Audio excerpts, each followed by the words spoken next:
설 명절을 맞아 정치권이 민심 잡기에 분주한 모습인데요. 오늘도 정부의 부동산 정책을 두고 공방을 이어갔습니다. 이재명 대통령은 설맞이 명절 인사를 영상과 SNS를 통해서 전했는데요. 명절 연휴 정치권 소식 두 분과 정리해 보겠습니다. 최창렬 용인대 특임 교수, 최수영 시사평론가 나오셨습니다. 어서 오세요. 안녕하세요.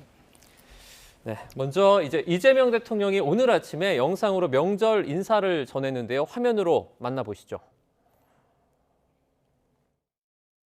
병오년 설 명절 아침 모든 국민을 아우르고 섬기는 모두의 대통령으로서의 다짐의 말씀을 드립니다. 국민께서 원하는 대한민국의 모습을 이정표 삼아 한 걸음 한 걸음 흔들림 없이 걸어가겠습니다. 지난 한 해 서로를 격려하며 어려움을 이겨낸 것처럼 새해에도 우리 사회가 따뜻한 연대와 신뢰 위에서 함께 나아가길 소망합니다. 새해 복 많이 받으십시오.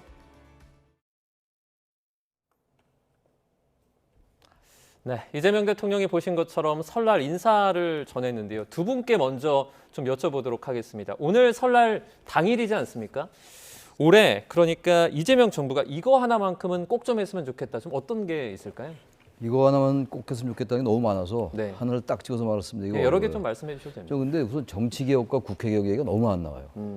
과거에는 뭐 보수 진보를 떠나서 어쨌든 국회개혁, 정치개혁 그냥 하나의 단골 메뉴였거든요. 네. 근데 이게 이제 원래 안 되니까 아무리 얘기해도 이게 법률적으로도 잘 안 되고 또 선거법을 고쳐서 연동형 비례대표제 만들어 놔야 또 그걸 또 위성정당을 만들어서 또 안 되고 그러다 보니까 그렇게 하는지 모르겠어요. 그래서 아예 얘기가 안 나오는지 모르겠는데 아무튼 정치와 국회개혁은 좀 필요할 것 같아요. 그건 뭐 보수 진보의 문제가 아니고 양극화가 너무 심하거든요. 그 문제가 하나 크고 부동산 안정화 문제는 쉽지는 않을 것 같아요. 네. 이게 1, 2년 후에, 1, 2년 내에 될 것 같지는 않은데 어쨌든 그래도 부동산으로 인한 이 격차의 문제, 이것도 양극화의 문제예요. 정치의 양극화가 정치개혁, 국회개혁과 연결되는 얘기인 거나 마찬가지로 사회적 양극화, 이게 자산의 양극화거든요. 이 문제도 좀 해결이 됐으면 좋겠고 또 하나가 이건 아주 총론적인 말씀인데 네네. 사회적인 연대와 유대가 점점 멀어지는 것 같아요.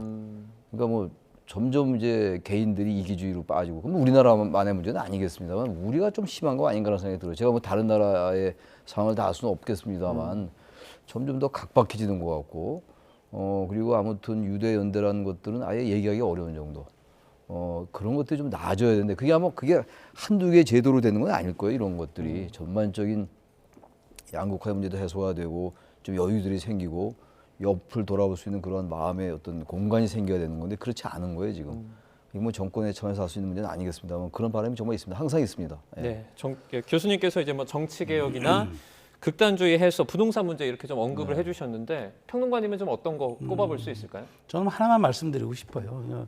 사실 대통령이라는 지위는 특정 진영이나 정파의 정당의 후보로서 시작을 하지만 실제로 당선되는 순간은 우리 국민 모두의 대통령이고 사회 통합을 책임지는 헌법적 수호를 갖게 됩니다. 네. 그런데 이제 이게 선거가 없는 해에는 그런 대로 가능해요.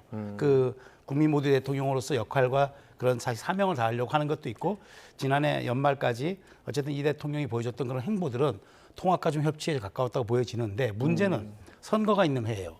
지금 저희가 이제 후반부 이슈에서 다루겠습니다만 지금 부동산 문제도 이재명 대통령이 이게 국민 모두의 문제를 보는 게 아니라 일종의 진영의 문제를 보는 시각들이 약간 우려가 있어요. 이를테면은 뭐 다주택자들을 굉장히 악마화한다거나 마귀처럼 표현해가지고 갈라치게 한다거나 사실은 부동산이라는 건 제도와 정책으로 잘 연착륙시키면 되고 부동산의 팔알이 심리이기 때문에 국민들의 마음을 안정시키는 공급 대책들이 뒷받침해 주면은 어느 정도 안정되는데 마치 이것을 끝장승부를 보려는 듯이 그래서 이제 내 임기 동안에 내가 이것을 반드시 바로잡고 때려잡겠다는 그런 어떤 일종의 투쟁적 의지로만 이걸 보게 되면 사실 이거는 수요 공급으로 움직이는 시장 원리에 안 맞죠. 그래서 올해 6월달 선거가 있으니까 대통령의 모든 진심이 다 정말 국민 모두의 대통령 오늘도 이렇게 말씀을 하셨죠. 섬기고 나가겠다고 얘기하셨는데 정말 그렇게 되려면은 선거에서 유불리를 대통령은 좀 떠나줘야 합니다. 민주당은 그런 마음을 갖더라도 대통령은 선거의 유불리를 떠나서 정말 선거의 공정한 관리자로서 그리고 대한민국 모두의 대통령으로서 내 위치를 다하겠다. 그 약속 하나만 잘 소임을 다하셔도 저는 큰 평가를 받을 수 있을 거라고 봅니다. 네, 여러 가지 얘기해 주셨는데 두 분께서 부동산 좀 언급을 해주셔서 이 얘기 좀 해보도록 하겠습니다. 설 연휴 시작과 함께 여야의 공방이 계속되고 있습니다. 이 시작은 이재명 대통령의 다주택자 규제 관련 SNS인데요. 이 국민의힘 장동혁 대표를 콕 집어서 이제 다주택 규제에 대한 질문을 했고요. 또 장동혁 대표가 이를 계속 반박하면서 SNS 설전이 발생하기도 했습니다. 이 부분 좀 어떻게 보셨어요?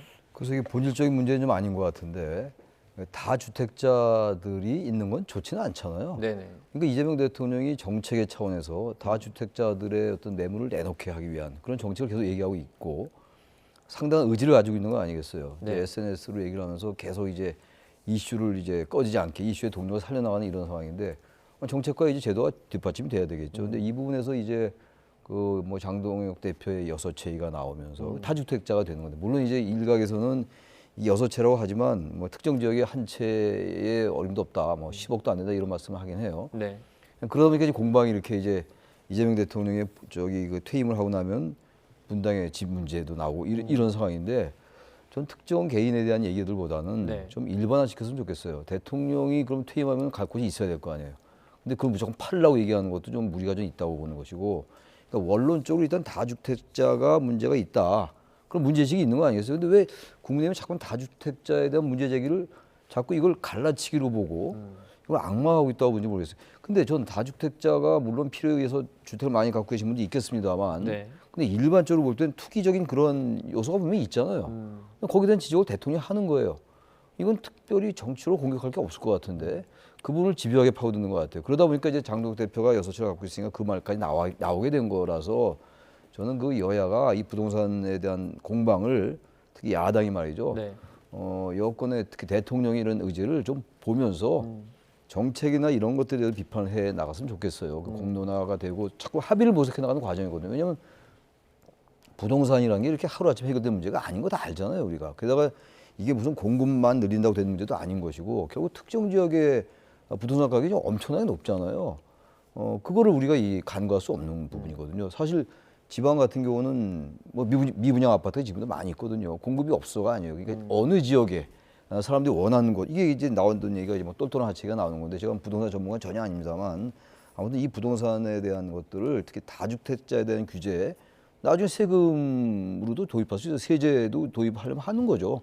그건 최후의 수단이다라는 취지로 이제 대통령이 말씀한 적이 있습니다만 그것도 도입하는 것이고 만약 그런 것들에 대해서 국회에서 과하다면 또 뭐 세율을 낮출 수 있는 거고 이런 거기 때문에 이걸 너무 야당에서 대통령이 이 다주택자 규제 문제를 너무 과도하게 정치로 접근한 측면이 없지 않다라는 생각도 들기도 합니다. 네. 장동혁 대표 같은 경우에는 이 다주택자를 마치 이 사회 악으로 규정하는 이재명 대통령의 국민 갈라치기가 우려된다라는 입장을 가지고 있는데 지금 이런 가운데 여기에 지금 뭐 조국혁신당과 개혁신당이 가세를 하면서 이 부동산 정책을 두고 진짜 갑론을박이 크게 좀 벌어지고 있는 것 같습니다. 네.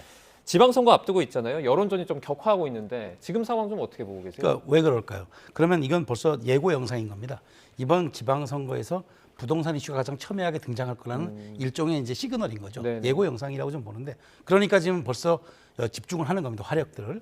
근데 이제 여기서 하나 이제 좀 살펴보면은 이제 각자가 이제 사실 보면 좀 저도 최 교수님 말씀에 동의하는 게 본질적인 것보다는 지엽적인 얘기를 하고 있다는 말씀을 제가 드리고 싶은 게 사실 이 여기에 대해서 이제 이재명 대통령의 1주택 왜 그걸 팔지 않느냐 논란은 이재명 대통령이 옛날 개항을 출마하면서 분당에 있는 집을 팔겠다고 얘기했어요. 내가 이제 개항으로 가기 때문에 거기 전세를 살면 살더라도 내가 분당 집은 내가 처분하겠다 했는데 대통령이 당선되면서 유야무야 되니까 또 대통령이 이제 퇴임하고 돌아가는 2030년의 얘기는 통상 우리가 대통령이 사저로 돌아갈 때는 아파트로 안 가요. 경호 문제 때문에 국가 예산으로 신축해 주거나 하게 하거든요.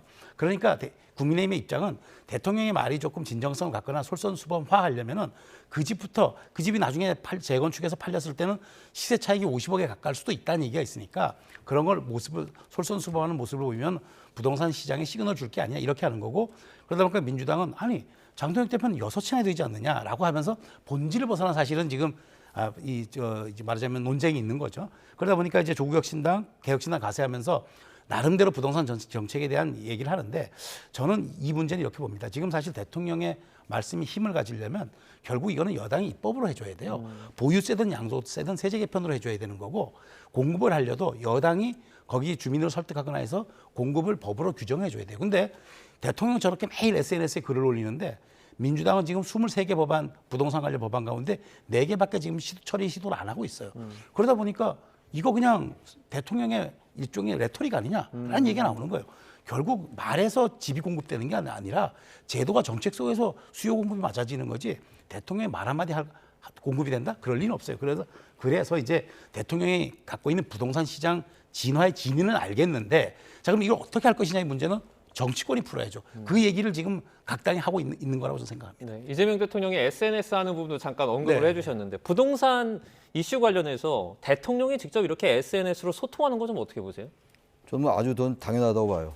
제가 왜 그 말씀 드리냐면 이 부동산 문제가 뭐 우리나라 국민들 모두가 다 관심이 가장 많은 부분 아니에요. 네네. 요즘은 주식이 이제 뜨거우니까 주식 얘기도 많이 나오긴 합니다만 그 문제에 대해서 모든 국민들이 계층에 따라 다 이해관계는 달라요. 지역에 따라 다르고 세금에 대한 생각도 전혀 다를 수밖에 없는 거죠.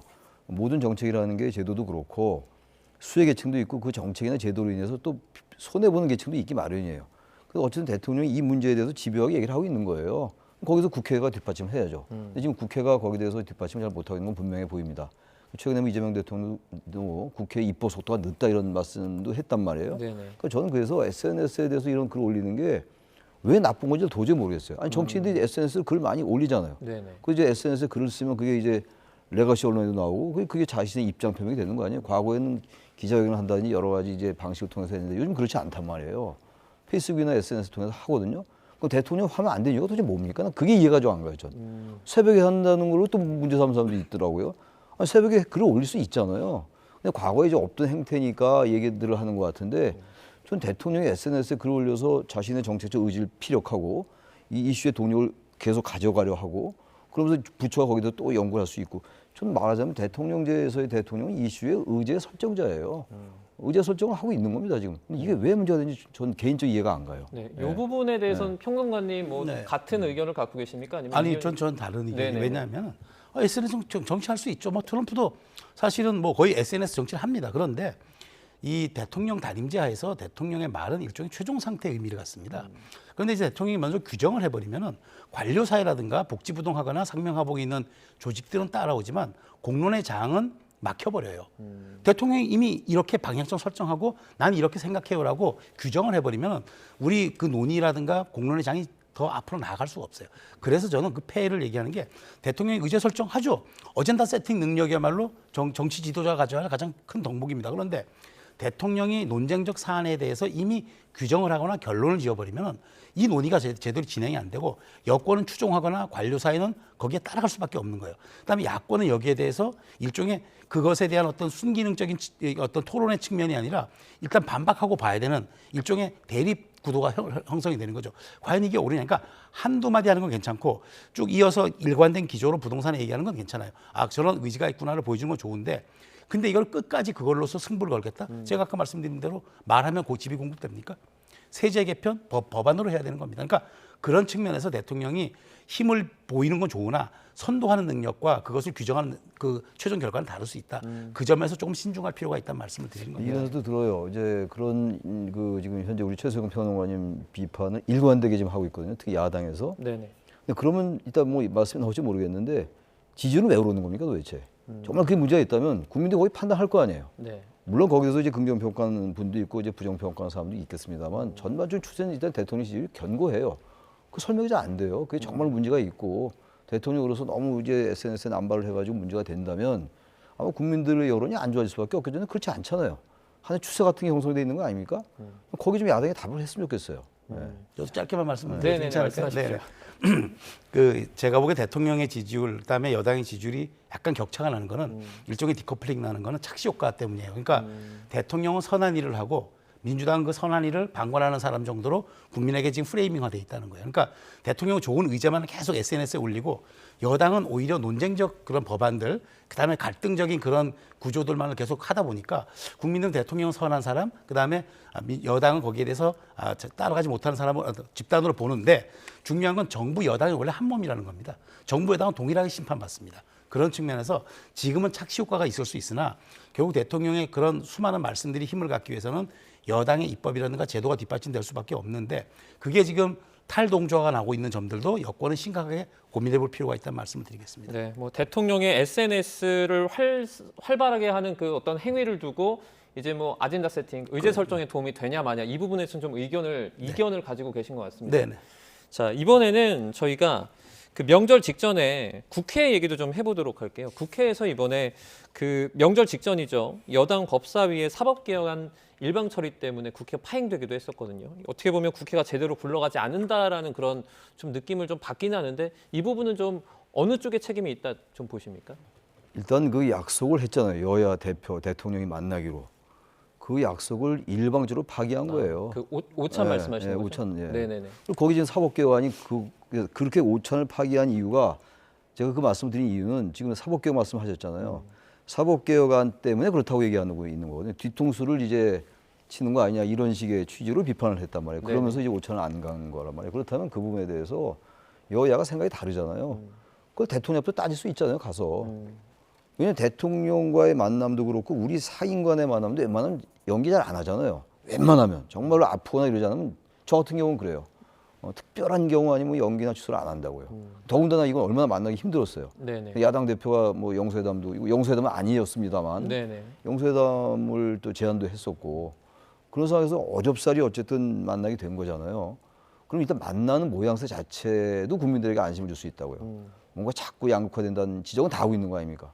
근데 이 부분을 제1야당 공당의 대표가 사법개혁안 이른바 그 재판소원법 등등 뭐 법 왜곡죄 등등 이런 부분에 대해서 이제 문제 제기를 하면서 이걸 파기한 거거든요. 이렇게 하면 안 되는 거예요. 거기 만나서 따질 수 있어요. 지난번에 윤석열 대통령 때 이재명 당시 대표가 만나서 따졌잖아요. 그럼 그때 합의될 건 누가 생각했나요? 어쨌든 만나서 얘기를 좀 풀어가기 시작해야 돼요. 근데 그게 지금 거의 협치가 사라졌거든요. 근데 그 협치가 사라지면 어떻게 어렵사리 어떻게 좀 끈을 연결해 보려 하는 건데 그거 사실은 파기했거든요. 당연히 책임이 야당한테 훨씬 더 크죠. 예.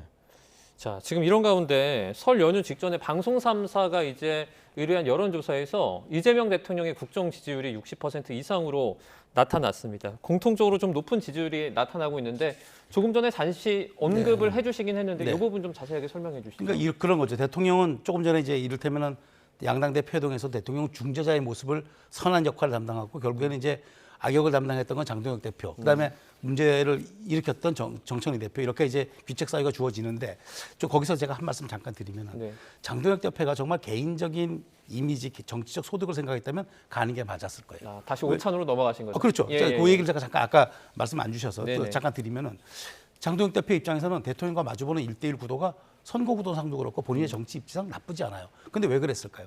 선당 후사를 했기 때문에 그런 거예요. 왜냐하면 당의 지지층과 최고위원들이 가지 마세요. 가서 지금 오찬 화기애애한 오찬 모습 그런데 대통령한테 가서 그렇게 오찬 회동하는데 뭐 인상을 찌푸리고 사진 안 찍고 악수 안 합니까? 그럴 수는 없잖아요. 그리고 만일 가서 최 교수님 말씀처럼 이러이러한 저러저러한 문제점을 얘기하면은 대통령이 오케이 나 그럼 거부권 행사해 드릴게요 라고 얘기하겠습니까? 달라질 건 아무것도 없어요. 오히려 대통령이 그런 역할에 순치당했다 밖에 얘기가 안 되기 때문에 장 대표는 안 간 거고 그다음에 사실상 그렇게 3당의 그러니까 그 대통령이 여야 대표를 불러서 밥을 먹겠다는 그 협치 공간을 마련하는데 그날 밤 자정에 심야에 그런 법을 군사작전하듯이 통과시키는 게 상도에 맞습니까? 그러니까 그런 모든 것들이 있었던 거고 다만 지금 다시 지지율로 돌아온다면은 대통령이 저렇게 높은 지지율 나오는 거는 그런 선한 모습들을 계속 보여주고 뭔가 공간을 만들려는 모습들을 보여주는데 정치권이 따라오지 못하니까 대통령 지지율에 여당도 못 미치는 거고 그 여당 지지율에 또 국민의힘도 한참 못 미치는 거고 이러한 지금 구조적 순환이 나타나고 있다. 이 부분은 제가 보기에 아까 우리 국민들께서 굉장히 이번 그 예를 들어서 정치권과 대통령을 바라보는 눈길과 평가가 사뭇 좀 다르게 평가되고 있다. 약간 착시 효과가 있는 걸로 저는 해석합니다. 네, 알겠습니다. 저희가 주제를 조금 바꿔보도록 하겠습니다. 이번에는 윤 전 대통령 1심 내란 재판 관련한 1심 재판이 이제 내일 모레 19일에 예고가 돼 있습니다. 자, 여야 모두 주목을 하고 있는데 이제 어제 발표된 MBC 여론조사에서 자, 국민의 75%가 유죄를 예상하기도 했었고요. 또 무기징역 선고는 43%, 사형 선고는 32%를 이렇게 예상하는 결과가 나오기도 했습니다. 이 결과 좀 어떻게 보세요? 뭐 당연히 상식적인 전망 아니겠어요? 국민 여러분들께서 말이죠. 75%가 유죄라고 생각하는 게 전 당연하다고 봐요. 이미 이제 체포방해 혐의 때 이게 내란이라고 이제 재판부가 규정을 했잖아요. 네네. 그래서 한덕수 전 총리 재판 때도 그랬고 1심 네네. 선고 때도 그랬고 말이죠. 게다가 이제 1심 선고 때 한덕수 전 총리 같은 경우는 위로부터의 내란이다. 아래로부터의 내란보다 훨씬 더 위중하고 죄질이 나쁘다. 그 얘기를 분명히 했어요. 그러니까 12, 5.18 전두환 노태우의 그 부분보다 더 나쁘다고 얘기한 거예요. 그 당시에는 그러니까 아주 궤변이 뭐냐면 그때는 사람이 죽었고 지금 사람이 안 죽었지 않았느냐. 그리고 금방 해제됐다. 근데 재판부가 거기에 대한 반론을 제기했잖아요. 설실 통해서. 그때는 벌써 몇십 년 전 얘기란 말이에요. 근데 이 40년 후에 아직도 그러는 게 더 나쁘다는 얘기고 또 권력을 가진 자가 이게 위로부터의 쿠데타, 위로부터의 내란, 친위 쿠데타라는 거란 말이죠. 국민 여러분들이 당연히 유죄라고 생각하는데 유죄라는 게 결국 그거 아닙니까? 이 지금 내란 혐의, 내란 우두머리 혐의이기 때문에 사형 아니면 무기징역 아니면 무기금고예요. 무기금고는 아닐 겁니다 아마. 네네. 사형 아니면 무기징역일 텐데 거기서 이제 약간 갈린 거죠. 40% 정도가 지금 말씀하신 것처럼 이제 무기징역을 예상했던 것이고 사형은 30% 정도 이렇게 예상을 하고 있는 것 같은데 글쎄요. 모레니까 바로 이제 이틀 후입니다. 이틀도 안 남았죠. 이제 낮에 그 재판이 열릴 테니까 제가 볼 때는 글쎄 뭐 제가 여기서 뭐 1심 선고가 뭐가 나온다고 말씀은 안 드리겠는데 전두환 전 대통령은 전두환 같은 경우는 1심에서 사형이 나왔다가 2심에서 이제 징역, 무기징역이 됐던 것이고 그래서 지금 뭐 그 상황을 그대로 똑같이 예비해 볼 필요는 없다 하더라도 저는 상당한 중형이 나올 거다. 물론 사형, 무기징역 둘 다 중형인데 네. 예상보다 일반 국민들이 예상하는 것보다 상당히 큰 중형이 나올 거라고 저는 생각합니다. 네, 그 여론을 좀 보면 그 보수 텃밭으로 알려진 TK 지역도 좀 뼈아플 것 같은데 그러니까 윤 전 대통령 유죄를 예상한 여론이 이 지역도 전체의 한 60%가 나왔습니다. 최근에 발표된 갤럽 조사를 좀 보면 대구, 경북 지역의 그 민주당과 국민의힘 지지율이 32%로 동률을 기록하기도 했거든요. 이 TK 지역은 조금 이제 보수의 입장에서는 상당히 좀 많이 신경이 쓰일 텐데 어떻게 좀 볼 수 있을까요? 그렇죠. 이건 굉장히 좀 일종의 경고 시그널로 해석하는 게 맞다고 봐요. 그러니까 지금 뭐 전체 유죄를 예상한 그 여론이 전체 60% 이상이라는 거는 사실 한덕수, 뭐 이상민 모든 재판부의 재판관이 달랐음에도 불구하고 뭐 여러 가지 그 평가에 대한 거는 좀 달랐지만 내란이라는 그 이른바 그 법적 논리의 구성은 똑같았거든요. 그렇다면 이제 윤석열 전 대통령이 우두머리 혐의이기 때문에 거기도 똑같은 혐의가 적용될 거라는 걸 이제 인지를 한 것 같고요. 그래서 이제 유죄 예상이 60%를 넘었다고 좀 보여지는데 중요한 것은 이제 정당 지지율이겠죠. 그 민주당과 국민의힘이 사실 여기에서 지금 이렇게 팽팽하게 나타나는 거는 저는 그렇게 봅니다. 대구는 그럼에도 보수의 텃밭이긴 하지만 그럼에도 불구하고 전략적 선택들을 가끔 하던 데입니다. 이를테면은 뭐 그 과거에 뭐 김부겸 뭐 그다음에 그 몇몇 사람들에 대해서 좀 당선도 시켜줬을 뿐더러 더 중요한 거는 그 과정에 있어서 그 민주당 같은 경우에 그러니까 국민의힘 같은 경우하고 이준석 대표도 거기서부터 사실 돌풍이 시작돼서 30대 영선 대표가 나온 거예요. 그만큼 대구 경북이 그런 전략적인 또 선택들을 보여주는데 지금 얘기는 이번 지방선거에서 우리가 지금 이렇게 이런 지금 지지율을 보내주는 거는 국민의힘이 뭔가 전략적 변화를 좀 꾀야 해줘야 한다. 이 상태로 나가면 안 된다는 여론을 지금 준 거라고 생각하고요. 그런 강력한 신호에도 불구하고 3월 이후에 국민의힘이 어떤 좀 전향적 어떤 스탠스의 전향이 없고 그다음 변곡점을 마련하지 못하는 한 굉장히 여기에 대해서 TK의 민심도 좀 이반될 거라고 보기 때문에 앞으로 3월 본격적인 이제 지방선거 국면에 접어들었을 때 국민의힘이 어떤 이제 전략적 변화를 꾀해냈느냐 그게 굉장히 중요한 포인트라고 생각합니다. 네. 그 내일 모레 있을 윤 전 대통령 내란 1심 재판 좀 전망을 여쭙고 싶긴 한데 그에 앞서서 사실 앞에서 내란 중요임무종사 관련해 가지고 한덕수 전 총리라든지 이상민 전 장관이라든지 구형량은 같았는데 이게 그 선고 형량은 크게 달랐거든요. 그리고 또 일부에서는 이상민 전 장관이 사실 한덕수 전 총리보다 높게 나와야 되는데 왜 이렇게 나왔냐 이런 어떤 분석을 하는 사람들도 있어서 이 부분을 좀 어떻게 생각하시는지 저도 이해가 좀 안 가요. 그 한덕수 전 총리 같은 경우는 같은 구형량 15년이었는데 23년이 나왔고 네. 지금 그렇지 않은 경우가 나왔단 말이죠. 이건 참으로 이해가 안 가요. 그래서 이제 검찰 특검이 항소를 제가 한 걸로 알고 있는데 2심 재판을 봐야 될 거예요. 참으로 납득이 가지 않습니다. 지금 그래서 재판부의 판단을 존중합니다만 네. 언제부턴가 재판부의 판단이 참 이해가 안 가는 게 꽤 많아요. 법리적으로도 그렇고 상식적으로도 그렇고 그러니까 법이라는 게 결국 상식에 부합해야 돼요. 여러 가지 요즘 뇌물 사건 같은 경우도 과거에도 그랬어요. 과거에도 쭉 그래 왔는데 상당히 그 증거가 있는 것 같은데 법원에서 어쨌든 위법하게 수집된 증거는 이제 채택이 안 되니까 뭐 무죄 나온다 이런 거 아주 법리적인 것들이니까 법리적인 거를 우리가 그걸 뭐 감안 안 하면 안 되겠습니다만 이 내란 사건 같은 경우가 이번에 그 형량이 이렇게 낮게 나온 게 이해가 안 가고 특히 지난 이제 그 구형할 때 여러 또 전망이 많이 있었어요.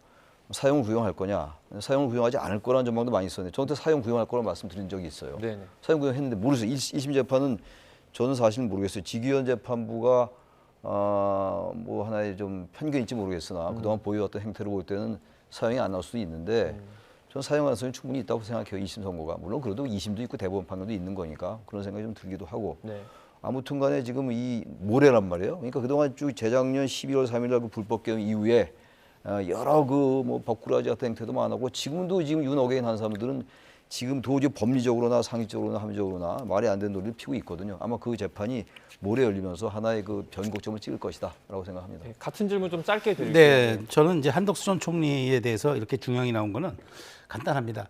그걸 말릴 위치에 있었던 유일한 사람이었다는 거. 근데 그 직무를 방기했다는 거. 그러니까 1인지하 만인지상에 있는 위치가 결코 그렇게 가벼운 자리가 아니었고 그냥 무조건 명령을 수행하거나 복종하는 자리가 아니고 판단을 통해서 제어했어야 했는데 그걸 못했기 때문에 중형이 나온 거고 이상민 전 장관은 했던 행위만큼 그러니까 지시를 단순하게 이행 반복한 것에 불과한 거고 그것을 강요하거나 그것을 구체적으로 결과를 만들어낼 의지가 없었다. 이 부분을 재판부가 약간 분리 판단한 것 같아서 저도 뭐 이건 2, 3심 가봐야 되겠지만 사안별에 따른 재판부의 판단이라고 봅니다. 네, 알겠습니다. 윤 전 대통령 1심 선고 이틀 앞두고 국민의힘에서 이제 윤 전 대통령의 사과를 요구하는 목소리가 나오기도 했는데요. 이 주인공이 친윤 핵심으로 분류가 되어 있는 윤상현 의원입니다. 화면으로 만나보시죠.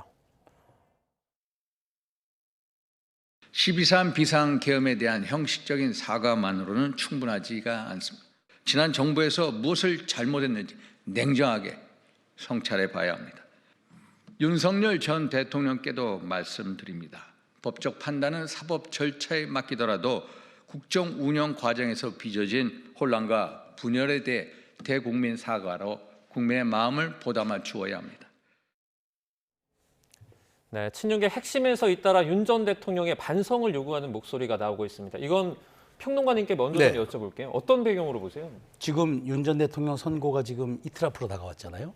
그만큼 지금 저희가 지금 여기서 다루는 만큼 중형 선고가 예상이 되고 있고 법리적으로도 내란이라는 프레임에서 벗어나지 못할 것 같아요. 그렇다면은 선제적으로 이걸 리스크 관리할 필요가 있겠다. 즉 친윤이고 뭐 굉장히 가까웠던 그런 사람들이긴 하지만 이렇게 오히려 친윤들의 친윤 중진들의 의견들이 미리 발화함으로써 장동혁 대표에 대한 부담을 좀 정책 부담을 덜어주는 것. 그러니까 장동혁 대표가 굉장히 이런 법적 판단에 대한 여러 가지 자신의 입장과 그다음에 지방선거를 밝히는 이른바 중도 확장, 외연 확장 전략을 밝히는 과정에 있어서 공간을 좀 미리 열어줘야 되겠다. 그런 생각을 한 것 같아요. 왜냐하면 선거란 거는 넓히면 이기는 게임이고 좁히면 지는 게임이거든요. 그럼 이제 당연히 코지층을 결집했다 그러면 넓히는 쪽으로 이른바 확장 전략으로 나아가야 되는데 장동혁 대표가 굉장히 강성 지지층의 요구에 조금 굉장히 많이 갇혀있다 이런 평가를 받지 않습니까?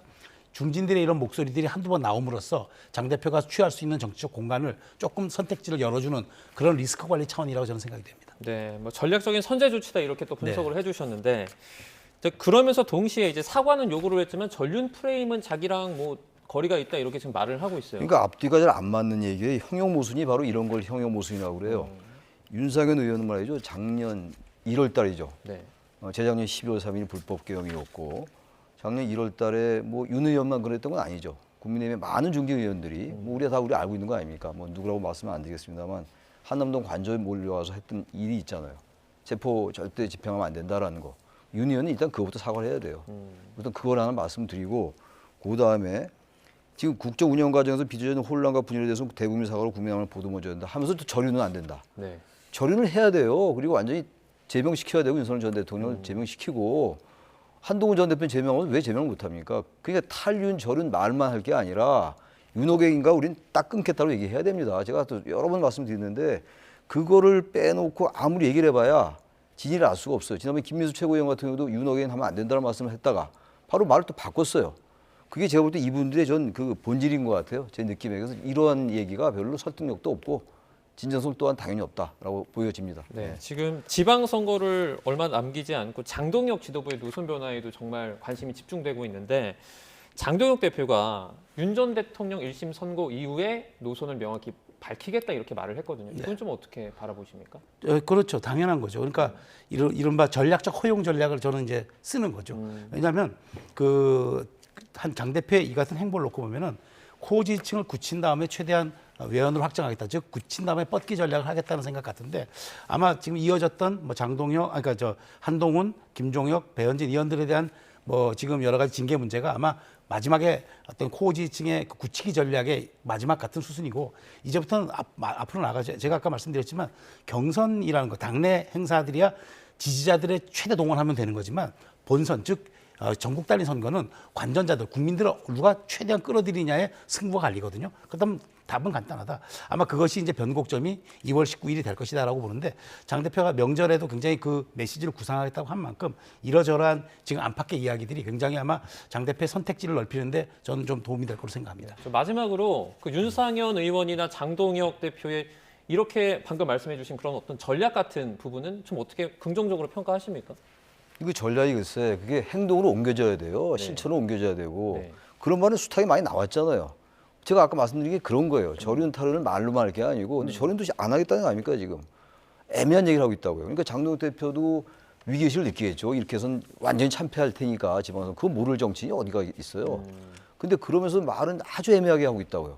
그 모르겠어요. 내일 모레 뭐 바뀐다고들 얘기하는데 저는 그럴 것 같지 않아요. 지금 여러 가지 행태를 미뤄볼 때 특히 최근에 글쎄요 뭐 강성 유튜버 뭐 그렇게 표현을 할게 제가 네네. 그 유튜버란 말씀은 안 드릴게요.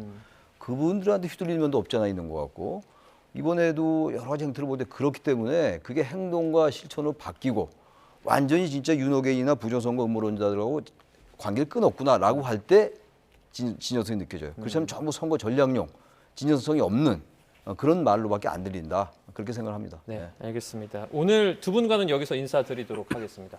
네, 최창렬 용인대 특임 교수, 최수영 시사평론가와 함께했습니다. 오늘 고맙습니다.